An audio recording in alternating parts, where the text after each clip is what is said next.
Welcome to Whiskey Nightcaps, the channel where we do sip before sleep. And I am your host, Jason Davis. And today, we're talking about a tale of two legends, tale of two worlds, East meets West, King Kong versus Godzilla. Yeah, that's right. We're talking about Legent. We'll be right back.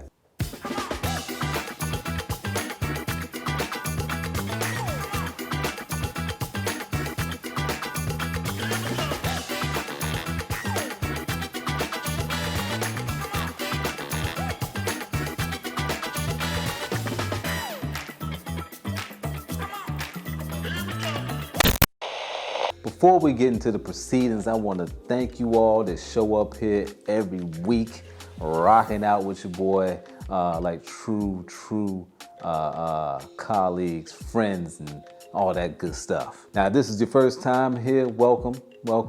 Come on into the fold, come on into the cult, the Whiskey Nightcaps community, but we won't make you drink poisonous Kool-Aid. Make sure you hit that like button because that's how YouTube knows that this is a video they should show. Subscribe, and if you do subscribe, follow that up by hitting the notification bell. That's all I ask. I don't even ask for money yet. Okay, so Legent is supposed to be the passion project of Fred No, master distiller, and Shinji Fukuyo, I hope I'm pronouncing that right, chief blender. So you have Beam and you have Suntory. And you know, when this first came about, I was wondering like, how did this even come together? But duh, Beam, Suntory years ago acquired Beam. And so that's how these two gentlemen were introduced. And this is supposed to be something they did for fun. However, don't believe that. Now, all of this juice is Beam juice. Don't be fooled. It's all Beam juice, okay? Now, I watched the video on their website, you know, really explaining the story. And, you know, Fred talks about how the process was so tedious. And I work with people for a living. I can read between the lines. Really what he was saying was, this was some bullshit. Shinji is hyped. He is hyped by the creation of this whiskey. Now, he goes off to explain that he wanted to make a more softer, balanced bourbon because bourbon is bold and it's brash. You know, when you drink bourbon, immediately you start talking like Yosemite Sam.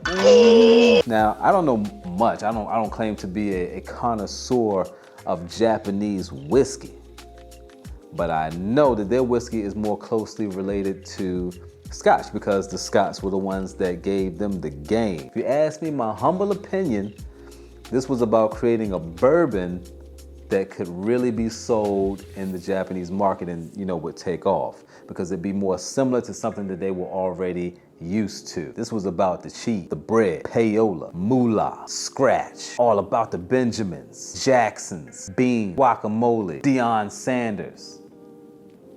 I don't think that's a slang term for money, but you understand what I'm saying. Now, what Shinji did was take this bean juice, put some of it into sherry barrels, put the rest of it into X wine barrels, and they don't say, and it's red wines, they don't say which ones that it is, you know, which, hey, they want to keep their secret guarded on how they create the experience that you would get from this bourbon.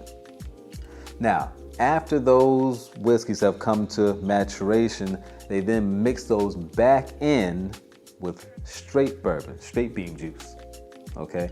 So we know that it's at least 2 years old. Now, the reason that he, matured the bourbon and the wine cask was because he said that one would soften the bourbon and the other one would give it that tannic principle like you would get with wine. Now, this is 94 proof, 47% ABV, which is very, very close to how I typically like my whiskey, which is around about 100 proof, somewhere in there. It has a beautiful bottle, even though, you know, it is simple, but simplicity sometimes is all right. Now, if you read the website, they make it seem like this is the best whiskey since sliced bread. But of course, that's every whiskey, right? That they try to create this story and create this hype around this particular whiskey. Now, Fred goes on to say that this whiskey develops in the glass.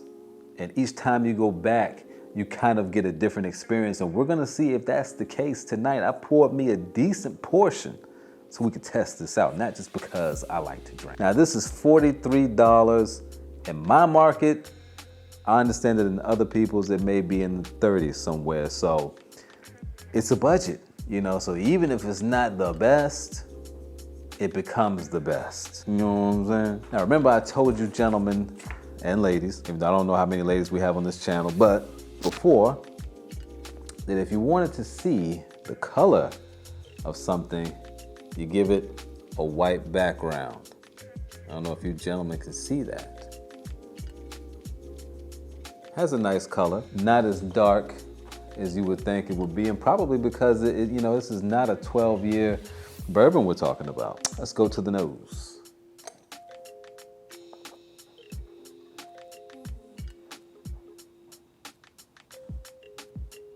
You know, I was prepared to be blown away by port and wine influence and really get those berries and to me, like raisins, but I'm getting the classic beam bourbon notes on this. It almost smells like the single barrel. I'm definitely picking up the youth on this glass.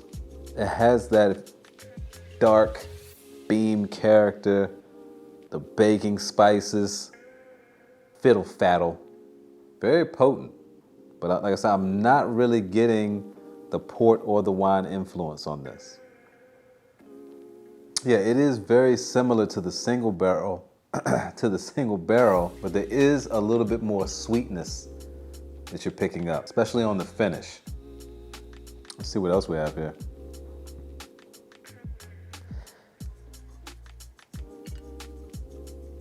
It's got a nice little burn. It has some spice to it. Like I said, I'm not picking up a sherry like you would with a Scotch or an Irish whiskey. It's a little hot, you know, even at the 47%. Let's give this a second. Maybe put an ice cube on my tongue and come back to it again. All right, so we are back. I had to wipe the white stuff off from the fire extinguisher that I put in my mouth earlier between sips. And let's go in for a second take. There's something else coming off of the nose now. Definitely maybe a little fruitiness is coming up. Still the dominant note is the bourbon and that classic beam nose. And there's some vanilla wafting across the top. Sip two.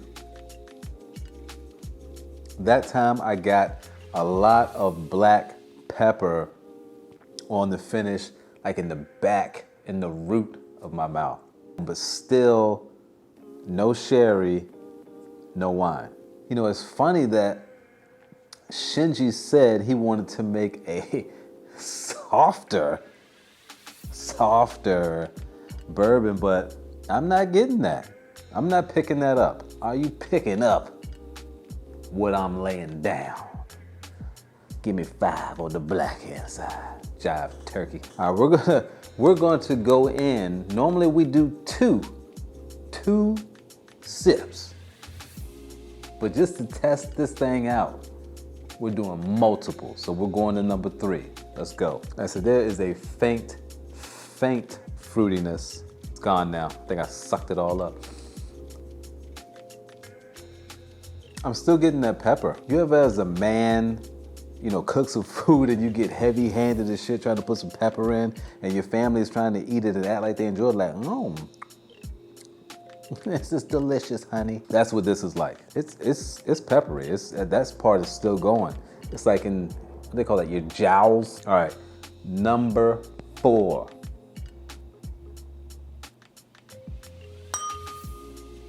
On the last sip, I did pick up a little bit of the red wine influence, like red wine and oak, heavy oak, lots of oak, lots and lots of oak. And there's the tannic property, that bitter tannic property on the finish. All right, so what say ye, or what say me? If I had $43 and I go to the store and I see this and I see something else that maybe costs $10 more, I would spend that $10 more. I mean, no disrespect to Fred. He is a legend in the game. I don't know much about Shinji, but from what I understand, he is also a legend in Japan, but I am going to have to leave this one.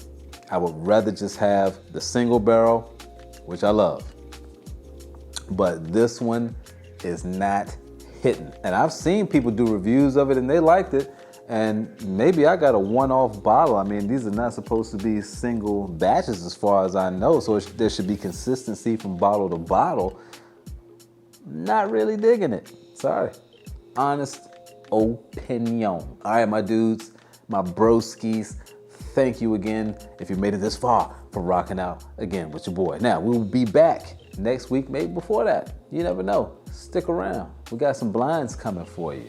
That wheat whiskey blind is on the way down the pike, sucker. And remember, we might not have the same skin folk, but we kinfolk.